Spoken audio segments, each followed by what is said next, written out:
Leo tuona habari mpya tena kutoka Jangwani. Yaani Simba na Yanga hawa jamaa. Yaani kuna maneno watu wanaongea lazima watoto wa mama mmoja, sio baba mmoja. Yaani haina unafiki Simba na Yanga. Watoto wa baba mmoja. Yaani Simba akifanya kituko chake, Yanga anakitamani kile kituko naye kifanye. Yaani jana eti Yanga yule kocha wa watu kwenda kufungwa tena goli moja tu wa bahati mbaya. Maana mimi naweza kusema bahati mbaya.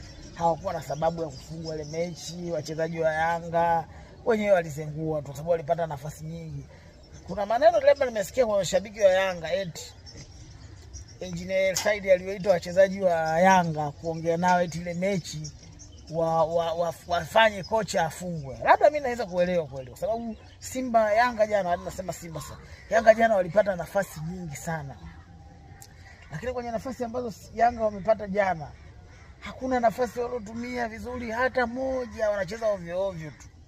Yaani labda anaweza kukubali kwamba yule mshabiki alivyoniambia eti Engineer Said aliyoita wachezaji wa Yanga kiwemo Pakome na wengine na Maxim Piazengeli kwamba ile mechi wafanye ile kocha watu wafungwe. Mimi naweza kukubali ili swala kwamba yule jamaa japokuwa ni porojo kama na kweli. Lakini bado sijaona kama ni sababu ya kusema Yanga eti wamfukuze kocha yule wa watu eti kwa sababu ya kufungwa mechi ya jana. Sio kweli. Mmoja amewafunga mashabiki, amewafunga wana Simba.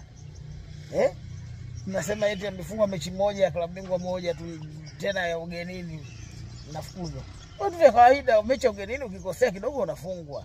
Sasa nyinyi wanangu mnazengua. Japokuwa leo mmezengua Yanga lakini mimi naonaga siku zote mnazengua Simba na Yanga. Yaani nyinyi mnazengua sana. Sasa leo mmefukuza kocha, je, tayari na kocha? Hamna kocha. Sababu ya kumfukuza kocha ni ya kawaida. Basi labda mngesubiri mechi imefungwa, mngeongea naye kocha, mkamwacha kocha akamalizia mechi zinazokuja, huku mnatafuta kocha. Si kwamba mechi ya Dar es Salaam pia mkifungwa, wala sitegemei. Sasa mnaweza kuwa hivi mmemfukuza yeye, mkamwacha huyo kocha mliomwacha sijui msaidizi sijui, mkajikuta tena ndio mmefungwa mechi ya Dar es Salaam. Haya basi mkifungwa mechi ya Dar es Salaam hata 7, mtamlaumu huyo kocha mliomfukuza kwamba ndio alisababisha mfungo. Hebu jamani, Simba na Yanga muache porojo, mna porojo nyingi, mna mambo mengi, vituko vingi. Acheni vituko, hebu simamieni kwenye mpira. Tunataka mpira wetu uendelee, lakini sasa mpira hauwezi kuendelea kwa staili hizo. Wana Simba na Yanga. Simba juzi tu kumfukuza kocha. Kumfukuza kocha eti Matola ndio kocha mkuu. Wakatuletea kocha mwingine eti kocha eti yule kocha atakuwa yeye anakaa kwenye